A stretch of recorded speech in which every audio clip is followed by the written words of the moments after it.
交流风机如何接线？这是前几天的一台空调电机坏了，现在来更换。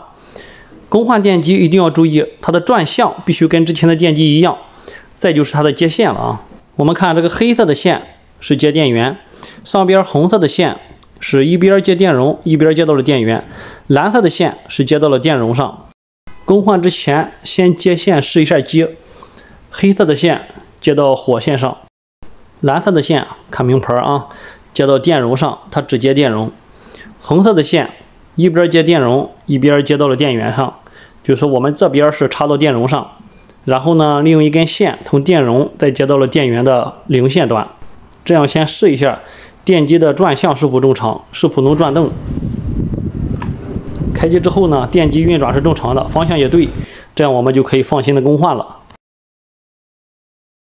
一般在选电机的时候很难选到一模一样的，所以我们在选的时候要注意几个点，一个是转向一定要一样，再一个呢，安装的固定螺丝的位置孔距要一样，还有就是这个轴的长短要差不多。如果轴的长短不一样的话，特别是长出来的会顶到外壳，这样是不行的啊。再按照刚才，然后我们的接线把它接好。像这种电机、压缩机的接线，在书中都是有详细说明的啊。经常看我视频的呢都知道，你像我讲的这好多东西呢，在这本书上都是有的。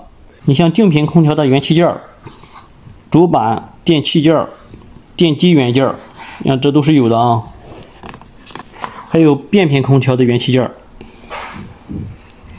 维修基础知识，你像制冷系统、制热系统、缺氟检漏、加氟的工具、加氟步骤、制冷系统下加氟。那现在是空调的淡季，大家想学习空调呢，可以去看看这本书啊。